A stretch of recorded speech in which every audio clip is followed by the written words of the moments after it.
normal. Our opening ceremony this evening is Danny Buse, Executive Director from the Cash, Refugee, and Immigrant Connection, otherwise known as CRIC. Danny, welcome.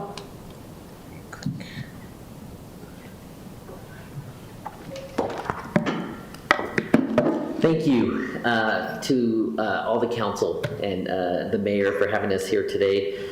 My name is Danny Buse. I'm the executive director of the Cash, Refugee, and Immigrant Connection. We are a local nonprofit that serves the refugee and immigrant community here in Cache Valley. Recently, we were the only nonprofit in the state of Utah to be approved to resettle Afghan refugees outside of the normal resettlement agencies. We have so far resettled 30 Afghan refugees here in Cache Valley, and the community has been a major part of our success. And I'm excited to say that all of our refugees have full-time jobs with higher than average wages. They have all secured permanent housing, despite the housing crisis we're facing in Cache Valley in the state of Utah. And they are off of all government support, so they're on their way to being completely self-sufficient. And it just speaks to our wonderful community and the support that our organization gets from the members of our community. And so also, I would like to leave this with the council if I can. On June 20th is World Refugee Day, and we're having a celebration on Saturday, June 18th. At Willow Park to celebrate our refugee community here in Cache Valley.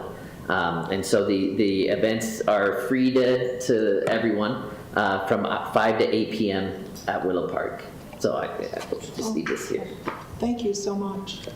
And now we'll lead in the Pledge of Allegiance.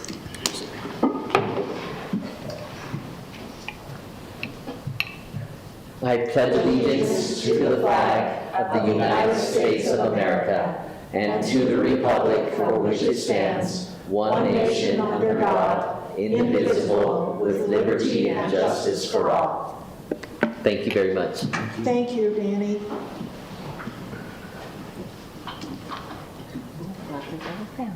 Do you need help? Nope, I got it. You know where I work. I'm used to helping She's people who are self-sufficient. recovering. I know. Self-sufficient. I'm trying really hard to be self-sufficient. So, for anybody who cares, I had a hip replacement a week ago Friday. So, now we're at item 3 on our agenda, which is the acceptance of the minutes and the approval of the agenda for this evening. I would move acceptance of the minutes and the approval of the agenda. I'll second the motion. It's been moved and seconded. All those in favor, please say aye. Aye. Our regular meeting schedule is the first and third Tuesdays at 5:30. Our next meeting is June 21st, 2022. And we will be discussing our July schedule a little bit later in the agenda. Now we have a time for questions and comments for the mayor and council. Anyone wishing to make a comment or have a question for mayor or council, and whatever item is not otherwise on the agenda, please come forward, state your name, and have at it. And sign in. Sign in. Sign in. And 3 minutes.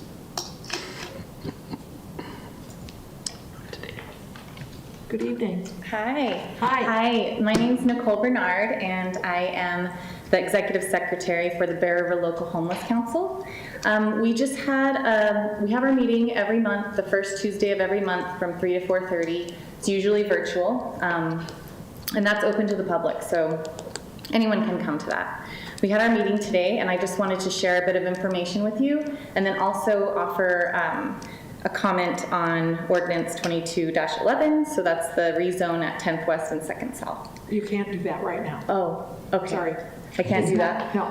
Okay, so we can't make any... That was a public hearing last meeting, and it's not a public hearing this time, and so it's otherwise on the agenda. So. Okay, can I just make the talking points about the meeting today? Oh, Can we get that absolutely. out? Okay, Absolutely. thanks. I'm new to all of this, That's so okay. this is a good That's learning okay. experience. Okay, so at our meeting, we have a portion where the homeless service providers will kind of give us an update of what's going on, what they're seeing when they're working with clients. And today, the BRAG, which is Bear River Association of Governments, our major homeless service provider here, that basically they receive federal and state funding and then filter it down to clients in need in our area. They would apply at BRAG for these housing assistance programs. And they updated us today, and they mentioned that on their programs, when a client is approved for a program, they have 45 days to secure housing. And so they've been seeing a lot of their clients lately who have been approved on the program, but they can't secure housing within 45 days, and so they're kicked off the program. So, you know, these are folks who otherwise would be on the streets or at risk of losing their housing, and they're doing everything right. They're going to BRAG, they're filling out the application, they've been approved, but because of the housing crisis, lack of affordable housing, they're getting kicked off these programs, and it's just putting them back where they started. So I just wanted to share that information with you today, and again, it's a public meeting, first Tuesday. If you have questions, Amy has my contact information, so. May I ask one question? Is that 45 days a BRAG requirement or a federal requirement? It's a funding requirement, so whether that's funding coming from the state or the federal government, it's a requirement because of that funding, yeah. Okay. Yep. Thank Did I you. answer the question? Thank you, yes. Great. Any other Absolutely. questions? Okay, thank you so much. Thank you. And where could we, if we want to come to the meeting, do we have to have a Zoom link? Do we need an invitation? I can forward it to the rest of the members of council Okay. because I'm the vice chair for that, so I can Okay. forward that Yeah. on to everybody. That every would be month. great. Perfect, and I always send out minutes. If you are on the email list, I always send out minutes of what was discussed. So this information that I shared today was on the minutes, so. Okay. When would I have the opportunity to comment on that ordinance? Is that completely over, or? There. The public comment period was 2 weeks ago. Okay, sorry. That's okay. Okay, thanks. Have a Thank you. good day. You can still always email us though. Exactly. Absolutely. Sorry, I should have said that. Is there anyone else who has a question or comment?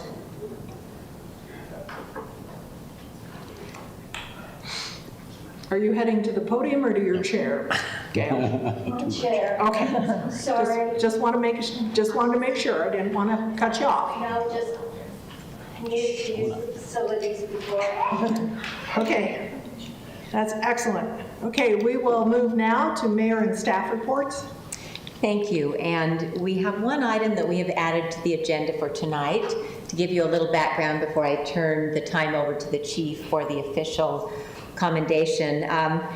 Last week, Officer Brian Lay was on duty doing his regular animal control duties. He was at Willow Park answering a call, and he saw 2 children struggling in the pond at West Willow. The mother had kind of gone in to help the younger child, and there was a little girl who was, I think, 9 or 10, who was in the water struggling, and he saw her go under, and she did not come back up. So he immediately dropped his duty belt and went in after her, and I'm quite sure he saved that little girl's life, and we are so pleased that that was the outcome, that he was there at the right time and was willing to go in and do that. So at this time, I will turn the time over to Chief for a special commendation, and we welcome his fellow officers that are here. I don't know if he has family here, but we're pleased for those that are here to see him receive this award. You know, interesting, it wasn't that long ago that we had this very similar issue where Brian was a part of saving his friend's life on a fishing trip. Although not duty related, we did recognize him here in City Council. This, of course, is being in the right place at the right time to make a difference. It was June 2nd, it was about 6:40, and as the mayor suggested the events, he heard a call for help, and the caller said, hey, there's girls in the water, they need some help, and Brian was able to take some of his gear off. Some of it didn't make it off, and anyway, he was able to go into the water and dive down and actually put his arm around this young girl and pull her up, and and swim her to safety, where he found her to be breathing. And obviously, Uba is here tonight. Brian, why don't you bring Uba and I think it's Estelle? Yeah. Come on up.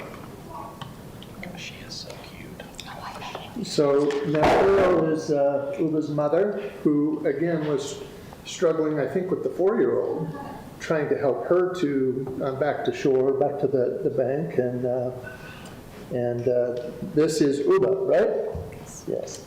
And so Brian, Lay, what we have, and we do usually do this at our banquet, but we just had our banquet, and Yep. it just seemed the right time to do this now in front of the city council. We have a life-saving medal and a ribbon that can be worn by our officer in the event that they have the opportunity to make a difference like this. And we feel that, as the mayor suggested, that had he not been there, that this would have been a much different story. So we're grateful for your action and reaction and willingness to take that moment to put yourself at risk and to save a young lady. So, Brian, this is for you. And if you don't mind, we'd like to take a picture of your family and Brian. Is that okay? Yeah. Okay, maybe right up here in front of the council, and maybe I'll grab my phone. And That works. Can we applaud? I know, I want to stand up and Yes. applaud. I think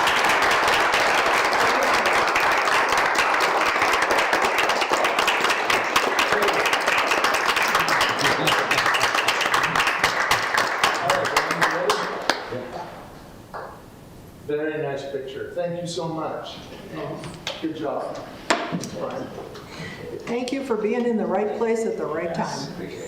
And we're glad to have your family in our community, and we're glad it was a happy outcome. So Thanks, Brian. welcome to our community. Guys.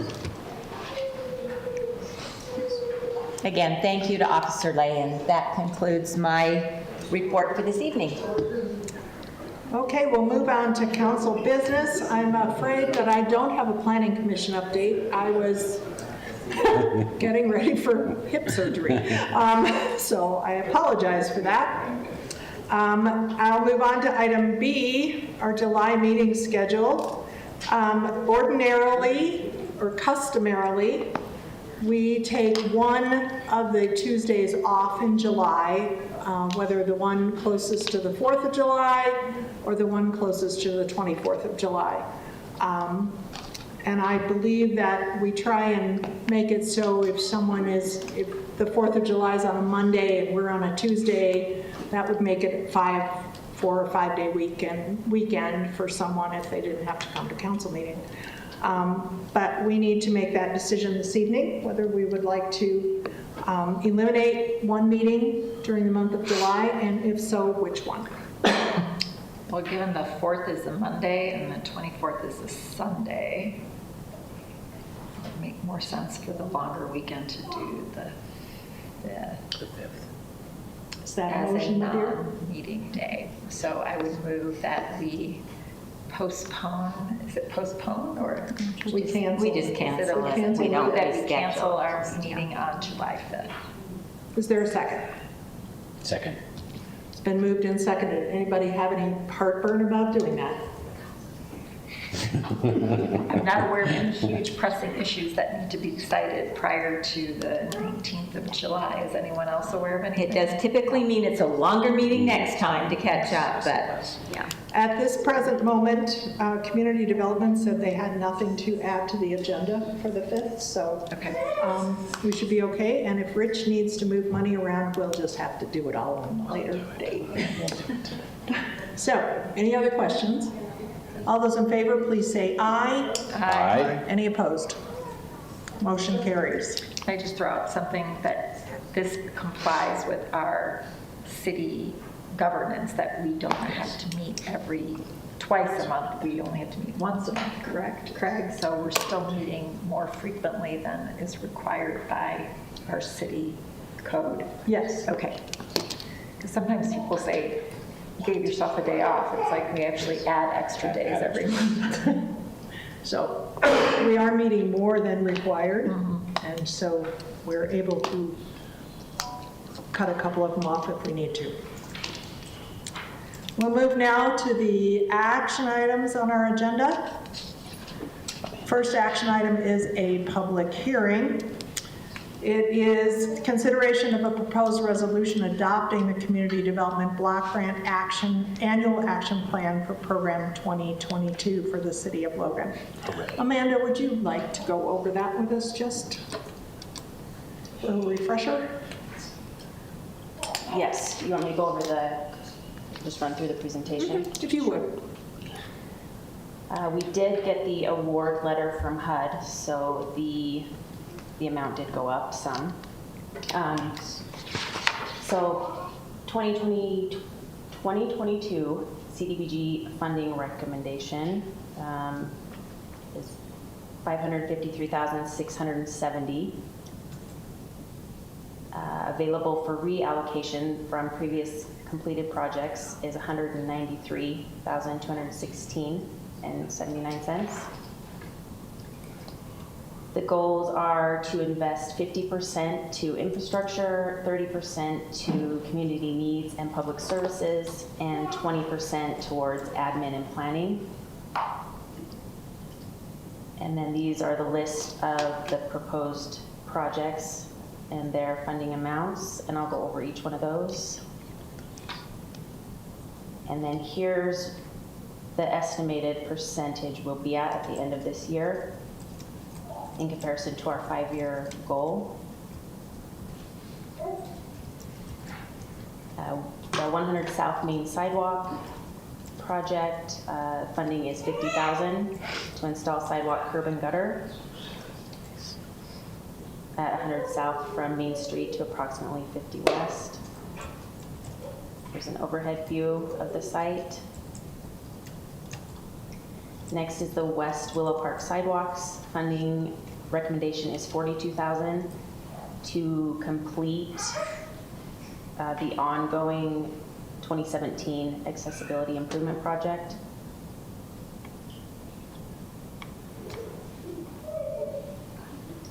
There's the overhead of that area. And next is the 300 South, 500 East sidewalk. This is one of the safe routes to school. The funding recommendation is $117,000 to install sidewalk, curb, and gutter along 300 South and 500 East. And then there's the overhead. Will the project take out that huge tree? There are some big trees along 300 South. That will be removed? I don't know for sure, probably.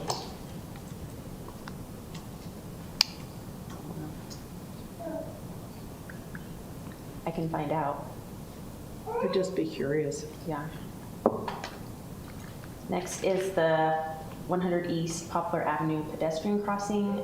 Funding recommendation is $35,000 to install sidewalk, 2 ADA ramps, and 2 pedestrian crossing beacons. This will connect the trail between Garth Gardens and the Pioneer Park that goes to Merlin Olsen Park. There's overhead view. And I know Tom asked why I didn't go to the sidewalk and, go like at an angle, but I drove by there and there is a curb cut for like a sidewalk directly across the way we've planned it. So. Okay, maybe they'll move this sidewalk. Well, it accesses the sidewalk, so, Oh, okay. you wouldn't have to move that, but there is direct access to the sidewalk from there. Okay. 900 North, 100 West sidewalk. This one is adjacent to Bridger Park. Funding recommendation is $120,000 to install sidewalk, curb, and gutter, and 5 ADA ramps along 900 North and 100 West.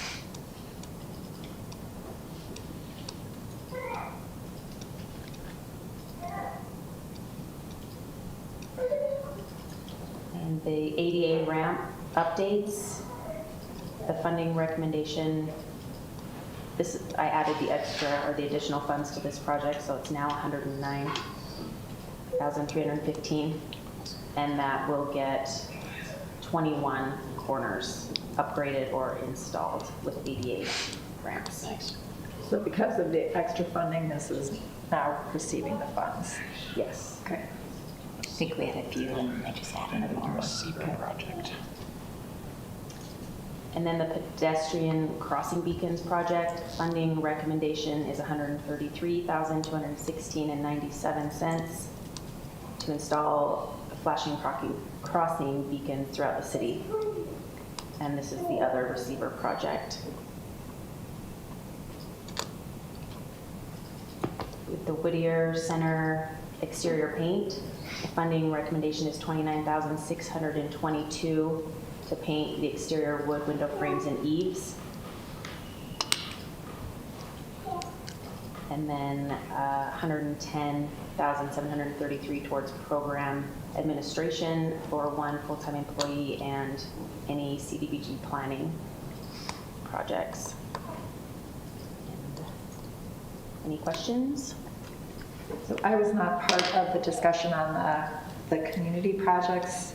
So is there a reason that only one was chosen this year to fund out of the ones that were applied for? And more funding going towards the city projects?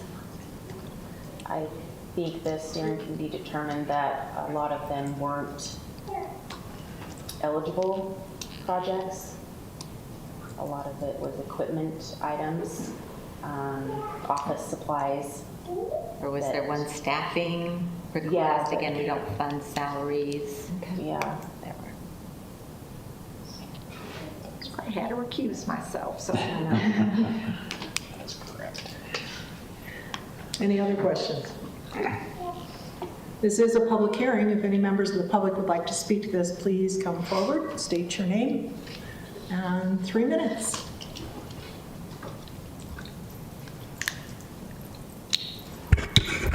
Oh, I can't do that. Dr. Gail Yost. I live in Logan on First East, and I'm very happy to see that something is going to be done with Poplar Avenue, especially crossing, because we have that hill coming down First East. And I presume that's where it's going to be between Poplar and actually First South. It's going to be a crossing right there. We really have needed this for years. We probably needed this for at least the 43 years I've lived in my house. And I even had one foster boy. Thankfully, he didn't try to cross, but he did come down that hill from visiting a friend of his without permission on his bike that did not have brakes, and he did not have his helmet on. He was about 8 years old at the time. And he ran into a truck that was turning into the parking lot.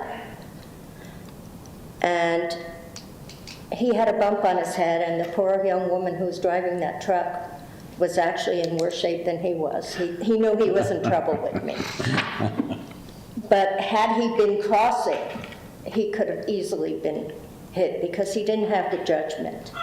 And a lot of kids don't have the judgment. Plus, all of the high school students who want to cross there rather than have to go all the way down to 3rd South or all the way across at Center Street, which would be impossible anyway. They don't want to wait that long. They want to go across at First South, across Main Street. And I think this is well worth it, and thank you for doing that. We felt the same way as you did. As you do, excuse me. Is there anyone else who'd like to comment on this? Seeing no one, I'll bring it back to the council for action.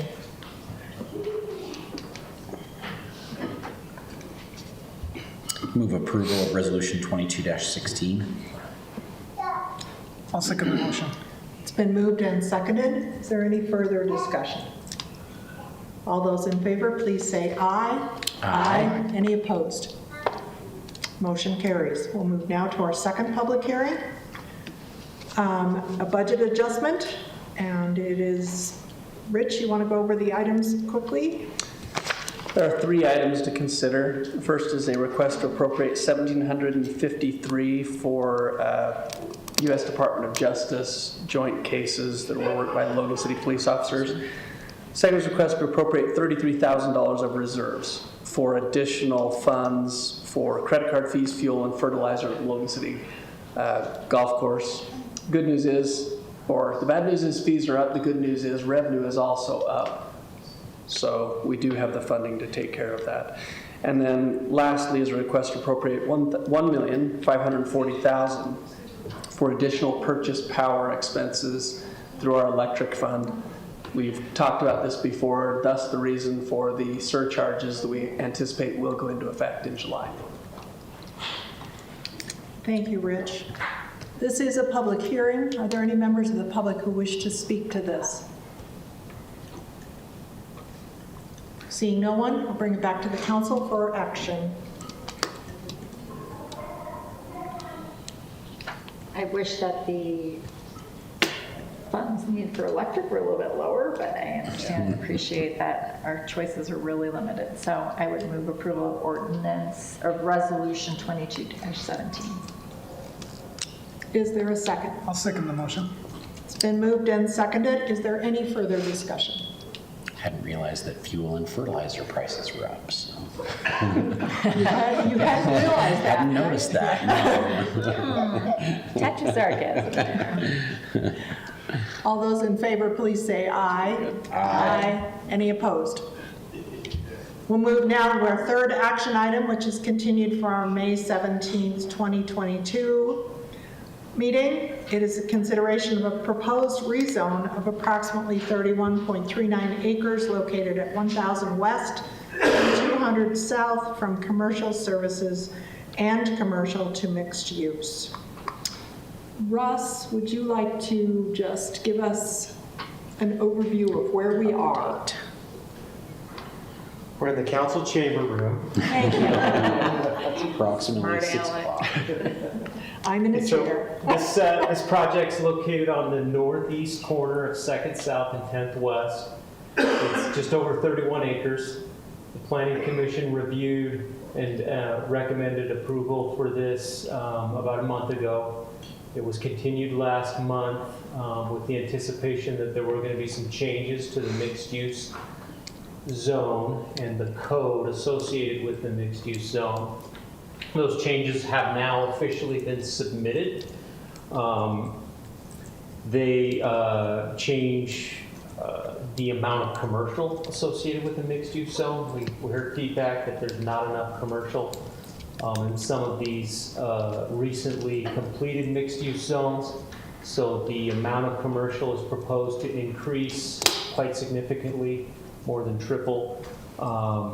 There's some changes in the density. It actually starts at a lower density, but it has the option to go up higher with bonuses based on performance, like additional enhanced open space, structured parking, so that they're actually more compact developments, additional commercial above the base standards, and then what was the fourth one? Can't remember, or off the top of my head. Housing types. Housing types, affordable housing as well. Mm-hmm. So more bonus options for developers. That project is technically not pending until the public notification has been sent out, which I think is planned to be sent out in about a week and a half. Craig's looking very seriously at his computer. Can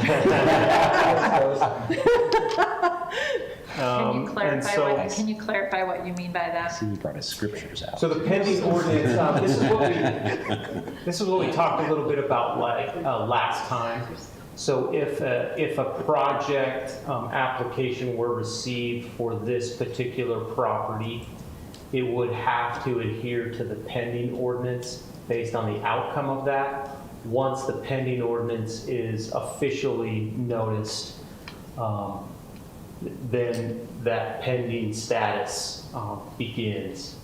So it's a vesting, it's a term that most people use, so.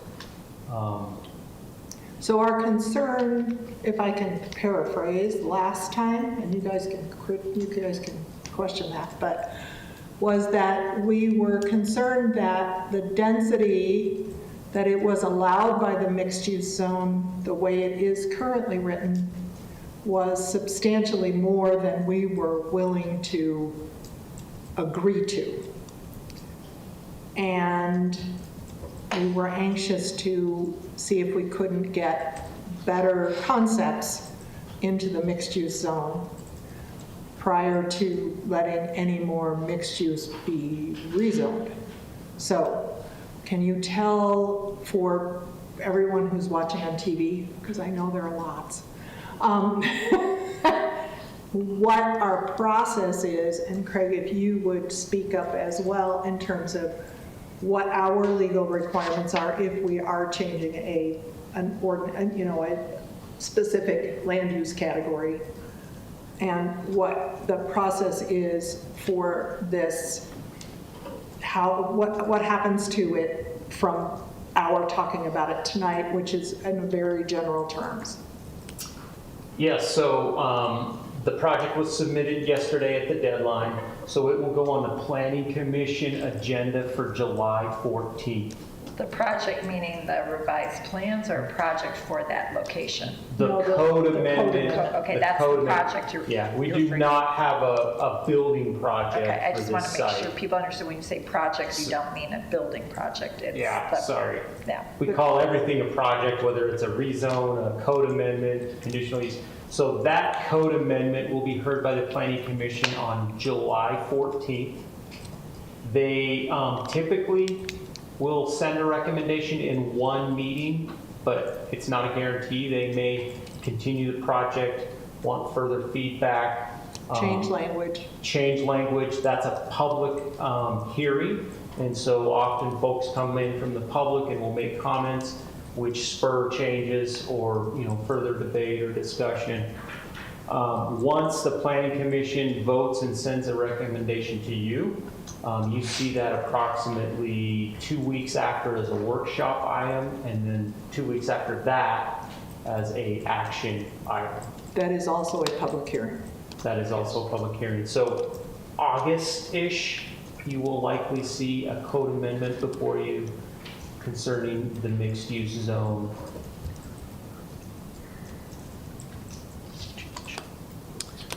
Okay, Craig. So state code says that an applicant is entitled to have their development application reviewed under the rules that are in place at the time the complete application is submitted and the fees are paid. Unless, there's always an unless, the city has initiated formal proceedings to change the rules. There's no definition of formal proceedings, initiating formal proceedings. There's no case law either on it. The Ombudsman's Office has issued an opinion. It's not binding, but it's persuasive. Let's see, it says, the proposed amendment is formally initiated when the specific change first appears as an item on a publicly released agenda. So if it's on an agenda and the city's given notice, it gives notice to the public. I think we have the stake in the ground at that point. So does the Planning Commission notice their workshop items? No. No. Okay, so the notice that will go out is for their meeting to review these proposed changes, correct? Yes, every project has a minimum public notification requirement of 10 days prior to the meeting. That public notification has the same language as the agenda. The agenda is officially posted 1 week prior to the Planning Commission meeting on the website. But public notice is considered. In the Ombudsman's Office even says internet posting would probably count. Okay, so what? And it's a minimum of 10 days. Is there a maximum? I don't know I don't think there's a maximum, but it's a minimum. It's calendar driven and it's a cycle. It's usually 10 to 15 days when we get those out.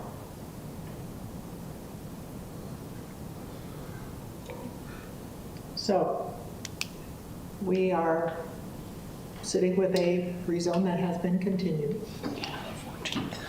We have new language that has not yet been publicly noticed. But we know what that language is. We know what that language is. Well, we know what language is proposed. Proposed, yeah. Does the proponent know what the new language would be? Yes, And are they okay with that? I don't know. I see a thumbs up, so I believe that would be an okay. All right. Good to know. So Thank you. tonight, we probably have the responsibility of either continuing this until it has been officially noticed, and then reviewing it again, or passing it, or denying it tonight. So the public notice for July 14th meeting would be what date? I don't know.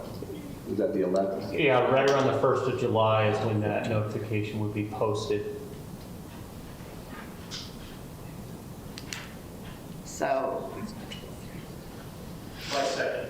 if we July 2nd. If we decided to continue to postpone it, the 19th would be the soonest that we would be able to Correct. to do anything with it. Correct.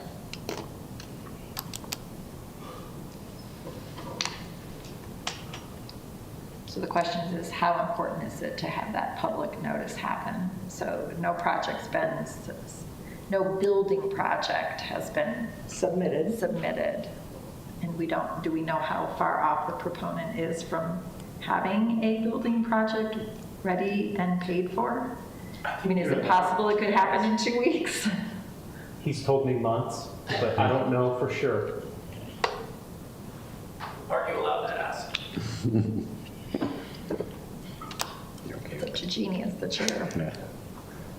We let you talk a lot last time, so probably not. Make decisions with good information. Why not have That's right. That's right. I like that.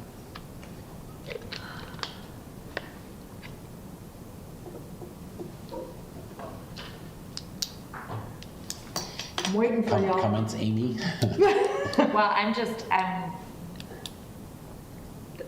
that's for me, that's the crux, is making sure that something That gets done. isn't submitted that legitimately could be underneath the existing, because as we talked about in May, I'm really unhappy with our existing mixed use. I think the time and effort that was spent with the members of our planning team and a couple of council members has yielded something that's pretty positive. I like the fact that there is that incentive for affordable housing that's incorporated into it. So I think a lot of the concerns we voiced are now in that draft.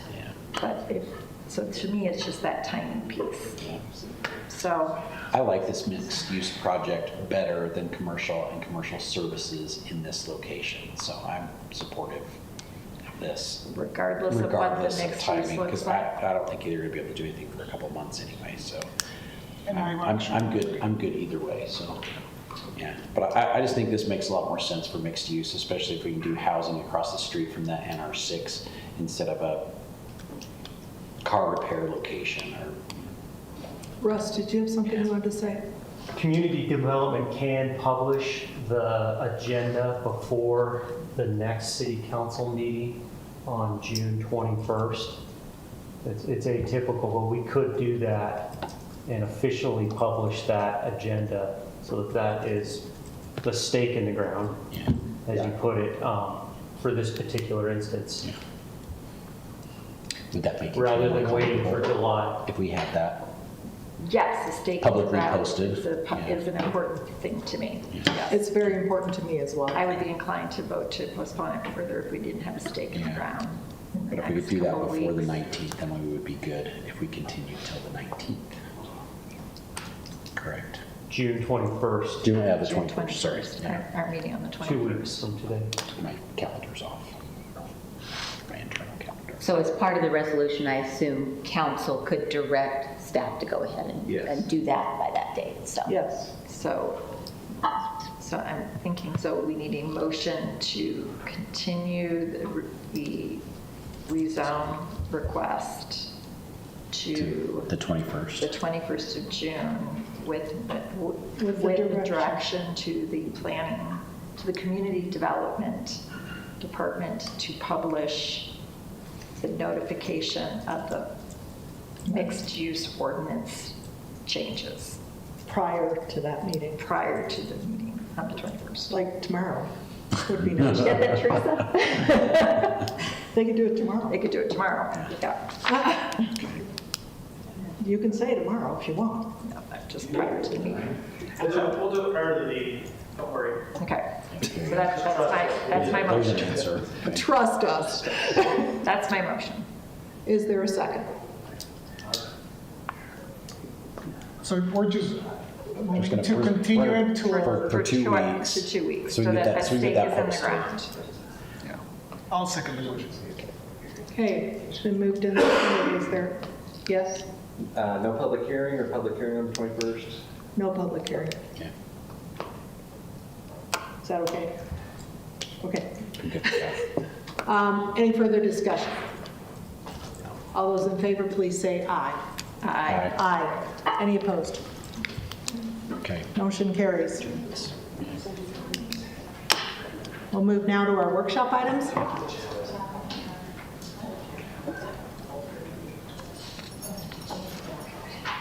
Amber, you are up first. Yes. I think I did it last year too, but And first this second year. and third. I'm on here for a while. So, Do you need some water, Amber? nope, I think I'm good. Okay, so as far as the first resolution that I am presenting today, it's the resolution that we annually do every year in regards to our member contributions to the Utah retirement systems for our employees. So it is for the upcoming fiscal year. And what this resolution is just approving the required contributions that we are required to contribute to Tier 1 employees. And then we also pick up the employee contribution on that side. And then for Tier 2 members, we pick up the required contributions for their retirement as well. But we do not pick up the employee contribution on their portion. Do you guys have any questions about the resolution? Any questions? No questions. Okay. Okay, you can go on to the next one. Okay, I'll stay up there. All right, the next one is a little harder. So this is elected official wages that we do have to bring a resolution forward for. So in regards to this, you can see down below that we did change the mayor's wage. We went from $102,452 a year to $113,721 with the $6,000 car allowance as well. And then council members, we went from $16,074 a year to $17,842 with same 300 car allowance as well. And so just going over the details and then the reason why we came up with this is, I think last year we mentioned it as well, is that for 10 years, you guys did not give yourself raises. Again, most of the time you guys do it for a service to the community. You don't do it necessarily for the compensation. But unfortunately, with those 10 years that you guys never gave yourself raises, you guys fell behind in the market. So I did participate in a market study that Ogden City did for their elected officials and their mayor. And they asked 8 other cities, including like Logan, Ogden, Murray, St. George, and like West Jordan, and there were 4 others. And the average salary for city council members was $22,300. So again, you guys even coming up to $17,000, you're still well below what the average is for those cities.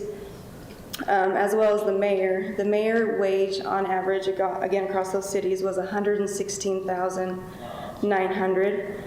But all of those other cities also have a city manager full-time, where we rely heavily on our mayor to help with those administrative duties, and she also relies on the support of her department heads. So we don't have a city manager here or a chief administrative officer that they do list. We just have our mayor that does take on all those duties.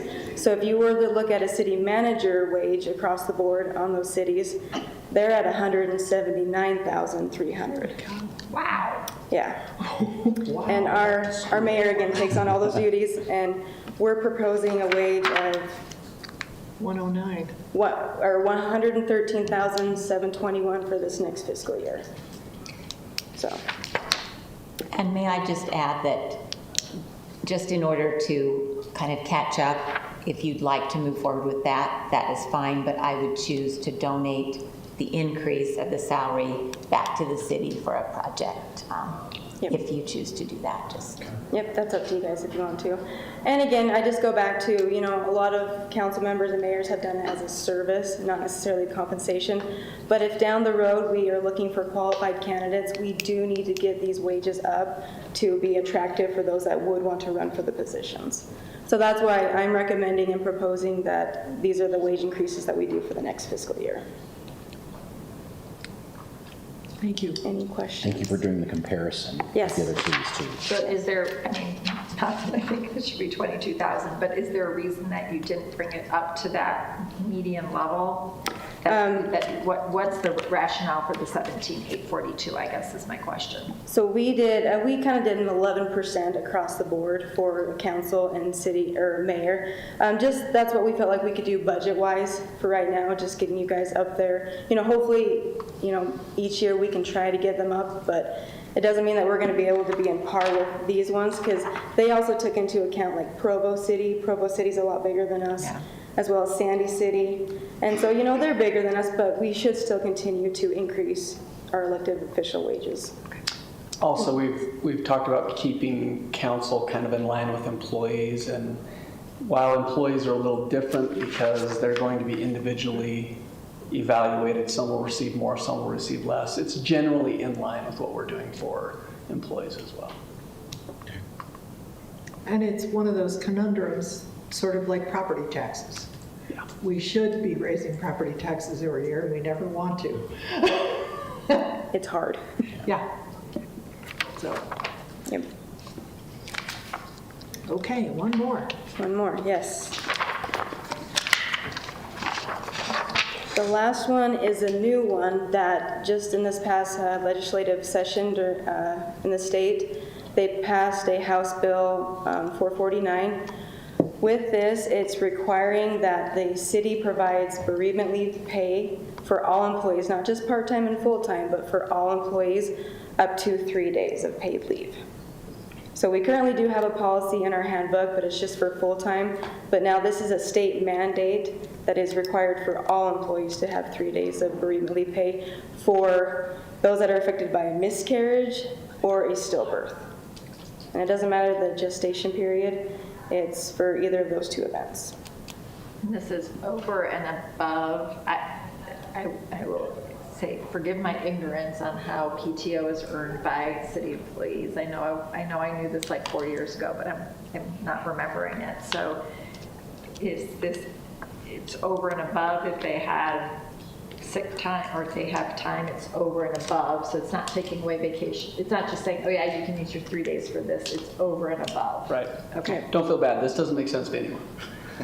Yes, this is to me. I just want to make sure it's not, I mean, you can say, oh yeah, you can have 3 paid days, but if you're also then saying, but you have a pool of paid time off and it's part of your pool, this is over and above. It is. Okay. Yep. And It's this a is state only for- unfunded mandate. I want to make sure that's. This is only for those two specific instances. And it's for Yes. either parent would qualify. And again, if it's a part-time employee, then you would average their salary over 3 days again. So it wouldn't necessarily be jumping up to a full-time salary, depending on their level. So. Okay. So, Any other questions? Is it per year or per? as far as what we've read in the bill, it doesn't say per year, so we're assuming it's per incident. So there, I guess, could be multiple. Thank you. Thank you. Okay, thank you.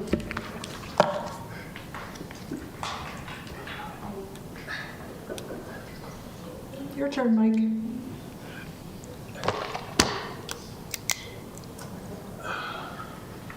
How you doing? We're good. How are you today? Good.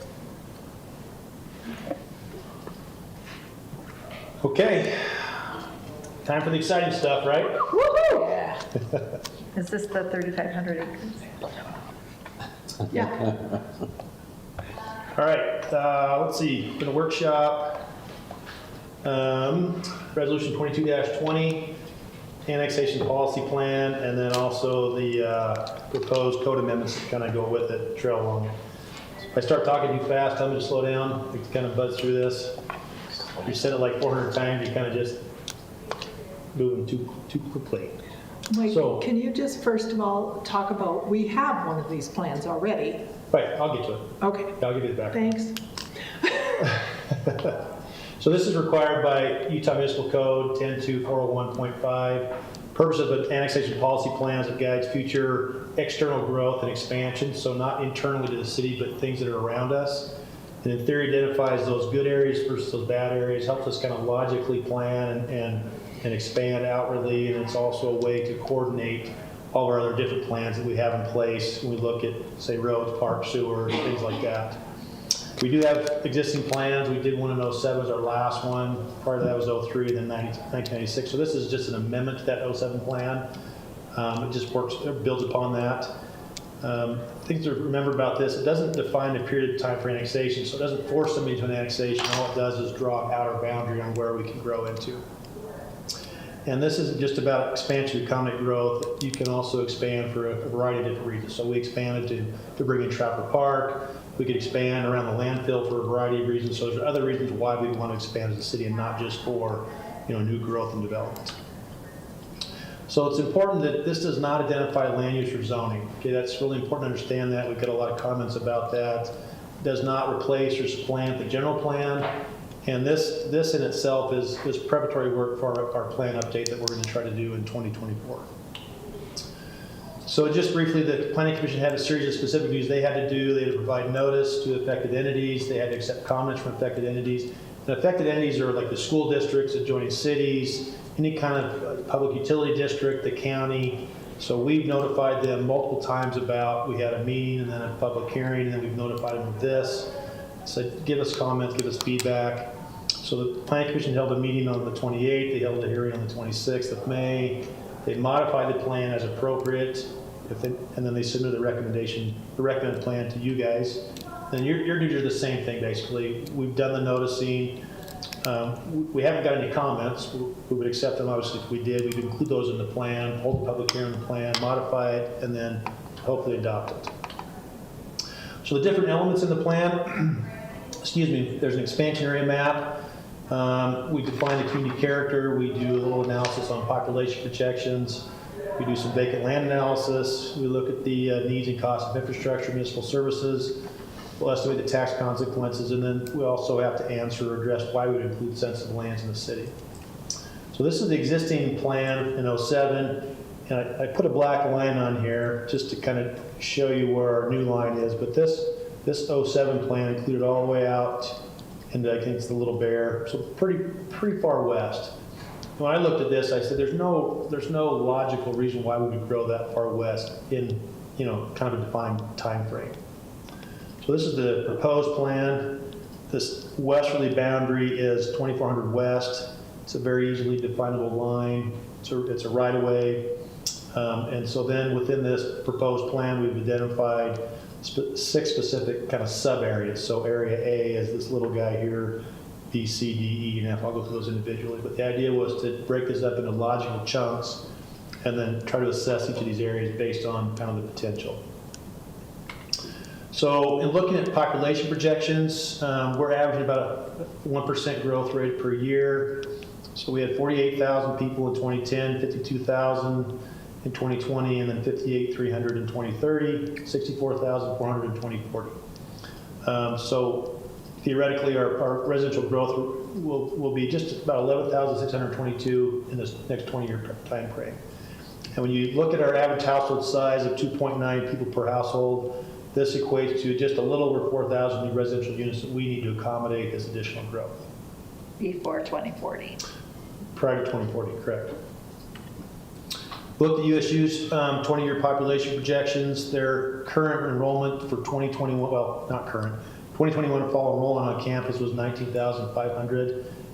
They have a 1.6 USU growth rate. At build out, they project at 2040's build out, they'll have 26,000 kids on campus. And then within their planning, they estimate that about 23% of those kids will actually be housed on campus, and the rest of those will be off campus. So that's about 20,000 beds that we'll have to accommodate somewhere within the community, whether it's Logan, one of the outside communities, or whether it's outside the waterfront. Do we know how many beds they have now on campus? If they're saying 6,000. Build out? I think they have 3,500, give or take. Is that just campus residential, or is that anything adjacent to campus? It's on campus, physically on U.S. Utah property. Utah State managed and owned. Yes, physically on their property that they own. So nothing adjacent to it that's privately owned is not included. So Blue Square's included in that now since they purchased that. It would be included in the updated number. Yeah. Right? So here's a look at our 20-year population projections, kind of just a year-by-year increase. It's not a lot. I mean, it's 500 to 600 people a year. On the grand scale, it's not a huge amount, but cumulatively add up, it's another 20,000 people. So then we looked at the housing, residential housing analysis, and this is based on the ACS, so it's American Community Survey data, which is a subset of the census data. And between 2010 and 2019, they said that there was just under 1,700 new residential units. And then you equate that to household size, that equates out to 4,900 new residents. And this shows you the breakdown of units based on unit type. When we looked at our own permit data in 2010 to 2021, we actually permitted more units than what they've accounted for in the ACS data. So we came up with 3,257 new units. And when you times that by the household size, we account for 9,451 new residents. So there's the difference between what we've accounted for and what they've accounted for. And I'm not quite sure how to explain the differences.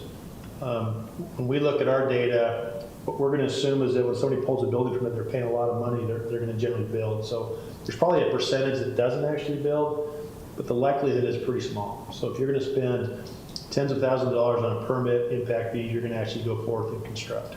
Is that related to how students are counted with ACR? I don't know. Because I know census with students is kind of it's a hard one. It's a hard one. So Yeah. I'm just wondering if, we're counting the units that are constructed, but they're not counting somebody residing on them. Right. And I don't know how they get their numbers. Okay. We also look at the vacant lands, and I'll show you a map that kind of shows this, but it's important to as this sets us up for the general plan, we start asking hard questions. If we've only got 77 acres available for multifamily zoning in the city currently, you reduce that by about 20% for roads, easements, things like that. Where are we going to start looking at, as we expand, where are those areas going to start being applied? And that's probably why you see a lot of this mixed-use zoning or other zones where they want to put residential in there, because there is nothing that's zoned for multifamily. And there's not a lot of big pieces left in the city.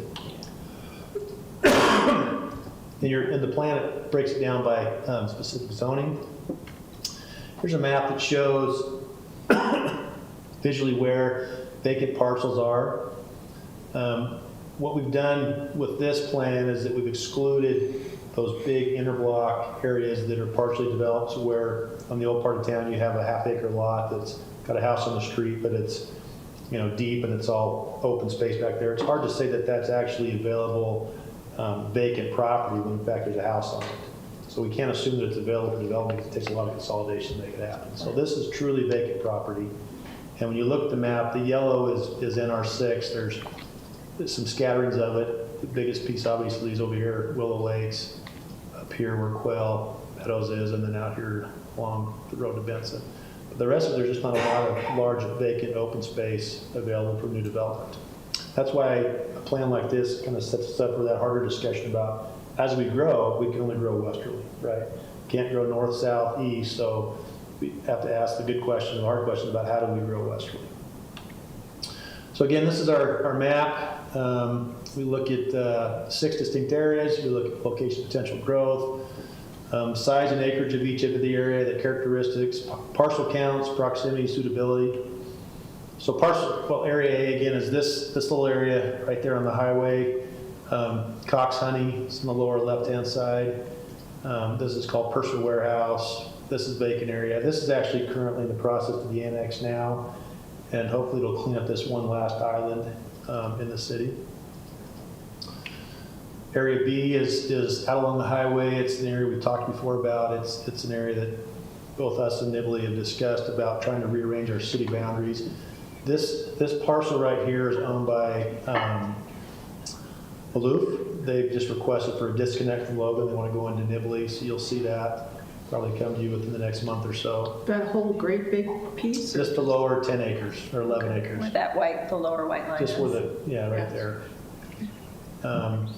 They've got everything ready to go. They just need to get some signatures done, but that will be coming to us. But the idea on identifying Area B is it still allows us to negotiate with Nibley on where to draw the boundary. And we've talked about just trying to draw it along the highway to make it easier for government. Area C is the big area on the southwest part of town, Woodruff neighborhood area. This is probably the predominant area we'll grow residentially.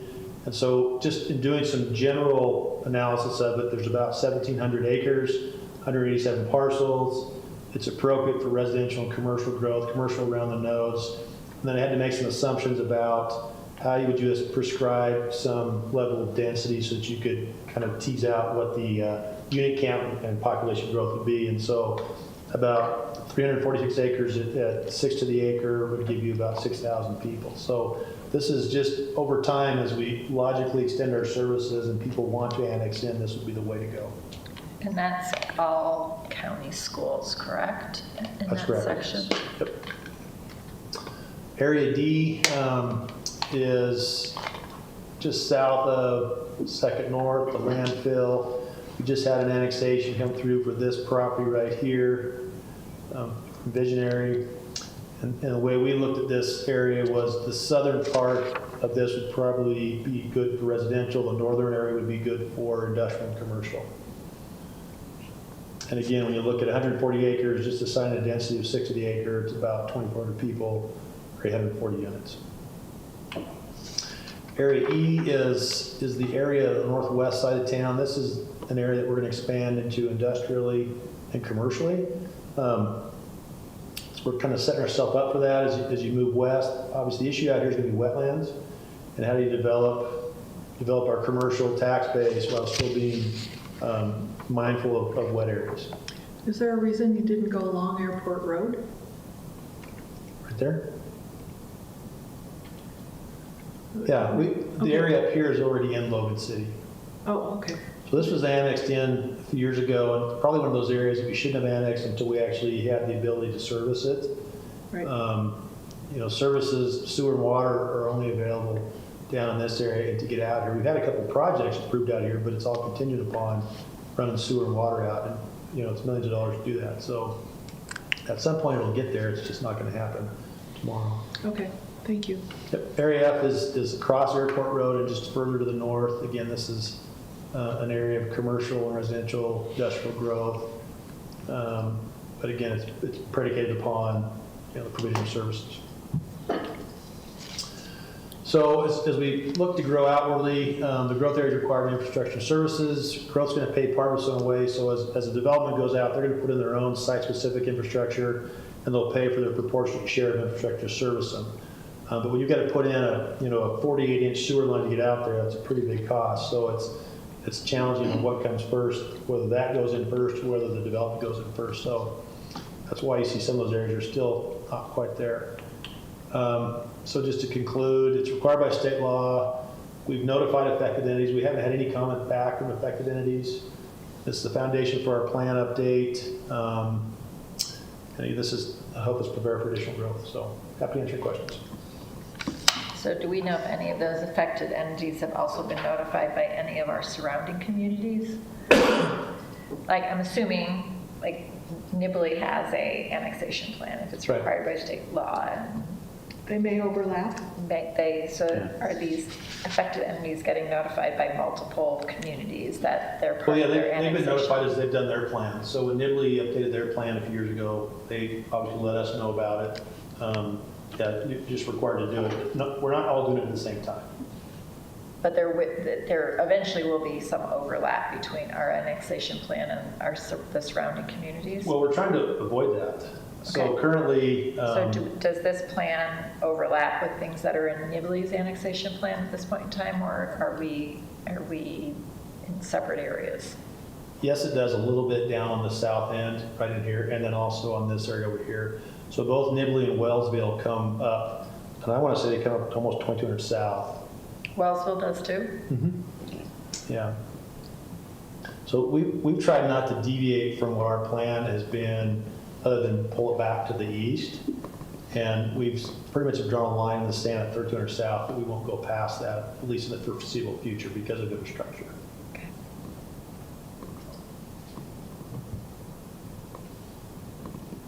Any other questions? We'll talk about it in 2 weeks. Yeah. Okay. Second one is Ordinance 2213. This is the code amendment to land development code. And we don't have any code provisions for annexations on how you do it. If you've read the state law, it's really convoluted. Somebody needs to sit down and rewrite that because it's really poorly written. They need By that. those attorneys. Yeah, but Craig should do that. Yeah. Go forth and conquer, Craig. So we try to codify kind of a procedural aspect to it to make it a little bit easier for us to manage. We still have to follow state law, but we also want to try to help kind of lay out a framework for folks to follow. So really, when we look at annexations, it's got to be a logical extension of the city. Can't just jump way out there. It's got to be consistent with the plan, this annexation plan, our development code, and other city plans. We want to avoid piecemeal annexation, and we don't want to create islands and peninsulas unless we have to. We want them to follow property lines and roads. We also want an annexation, excuse me, to go to the center line of the road. We've had that come up before, where it's created problems for management of roadways. And then also we want a disclosure of need and timing for public utilities. We want to know, if you come in, what's your timing for development? We don't want to just give you a blank check, basically. So most of our annexations fall under property owner initiated requests. And the way this works is when you have a group coming in together, it doesn't have to be all the owners have to sign on a petition. It can be the majority of the owners. But we also want to see an annexation plat come in with that, a survey document that's recordable. We want to know disclosure timeline for development, and then we want to have this reviewed by Planning Commission. So currently your annexation requests don't go to Planning Commission. This is changing that process. So follow state law. When we get in an annexation petition, it'll still go through the first part of the procedure. You guys will accept it. Teresa, the recorder, will certify that they've met certain criteria of state law, and then we'll set up kind of a hearing schedule. But part of that will be it's going to get pushed out to the side. It'll get sent to me, and then it'll go out to city departments for review. It'll go out to affected entities, and then we'll also send it to Planning Commission as we do a regular item. And then as we go through that process, we've got things that we'll look at, and then have the Planning Commission make a recommendation back to you based on the zoning. They're not going to recommend the annexation yay or nay. They're going to say they're requesting mixed use. Our recommendation is no, it should be NR6. Now, if somebody requests to come into the city with the RC, so the Resource Conservation Zone, that can go past the Planning Commission, and it'll go straight to your process. So this is what we're going to look for when we do a review of annexation is, what are the potential populations, densities, land uses based on their development plan, or at least their ideas of development. Is it compatible with surrounding areas, or the impacts environmentally, fiscally, socially, the proposals for the FLUP and zoning. And we're hoping as we do our general plan and then the following zonings, we'll lay out what that will be out in these annexation areas. So it'll be a little more specific than just having a blanket zone. We'll look for compatibility with the plan, valuations, demand and timeline for services, and then what our costs are versus what we proposed or what we will anticipate the revenue generation and then tax consequences. So other than that, I can hand it to questions. So if somebody requests annexation and we do not have services available, what is the city's obligation in order to bring those out there? Is there any obligation, or is it just you can annex in, but sewer's not available, so? Well, we have no obligation to provide services, so we have no obligation to annex you. So this is an example, this property right here that came in for annexation, it makes sense because it's a logical extension of the city, right? So in that roadway that's just on this south, sixth south, we've got sewer, water, everything that's available can service that project. Now, if this guy out in here, the very far west, asked for annexation, I think we should all say, no, timing's not right, because that's begging the question of who's gonna put the services out there to service it. Now, if we had a plan in place, that we were actually a CIP project, and so we were putting the sewer line out there, then maybe that's a different discussion, but just as, you know, a matter of policy, we should say, no, it's not ready for annexation. Okay. Although if the developer is willing to pay for the infrastructure, then that's a That's a different conversation. Yeah. But we try to only annex contiguous parcels to our current boundary, correct? That's what we should be doing, right? So you do not There's no tend to. islands. Yeah, you don't go way out there in the corner. And even if the developer on this parcel was willing to put in a sewer line out there, it'd have to be sized to service everybody around it. Then the question is, who's paying for that additional upsizing charge? Are we gonna pay it and then get reimbursed? Are they gonna pay and get reimbursed? It's a real challenge in trying to recoup that cost. So that's where we really should have some hard discussions about who's actually gonna pay and what's it gonna cost us. So that's why we should look at logical connections or extensions. Okay. Any other questions? Well, Amy asked excellent questions. Why, Thanks, thank Mike. you, Mark. Thank you. Rich? One item to consider is a grant for after-school funds for $30,500. We wouldn't bring it forward at this late in the game, but we do have some expenses that will hit this fiscal year, so we need to. And then we'll carry over the rest and So we'll span the see fiscal a year. little bit of it twice. Yeah, we get a couple bites at the apple. Anybody have a question? Are there any other considerations this evening? We adjourn as the Logan City Council, and we reconvene as the Logan Redevelopment Agency for one workshop item. Rich? So this is a request to appropriate $1,150,000 of incentive payments for Blue Springs development. You'll recall council approved the concept and the incentive itself. However, we didn't do anything with the budget at that time because we anticipated putting that in the fiscal year 23 budget, which we did do, and we workshopped with council and everything was great. Well, the problem is kind of similar to the after-school program. We're going to have expenses that will hit this fiscal year 22, that we will need to compensate the developer for.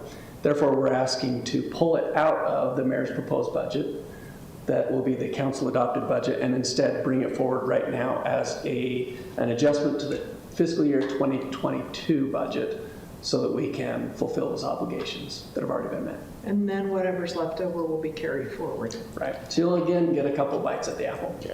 Sometimes, occasionally, construction projects move faster than you think. It doesn't happen often these Because days. government isn't involved in this one. And who signs your paycheck, Mr. Anderson? I'm part of the, You're part of government. Yeah, the you are. board. I'm part of it. I think when they came to us the first time, they didn't anticipate their additional project moving as quickly as it has. So, No, we anticipated it would be July before they got to it, but they are getting to it in June. Okay. Okay, any other questions? Oh, makes sense. Then we are adjourned. Wow, earlier than we thought. Wow, government does move quickly. From time to time. Teresa did an excellent job on the estimations. Yes.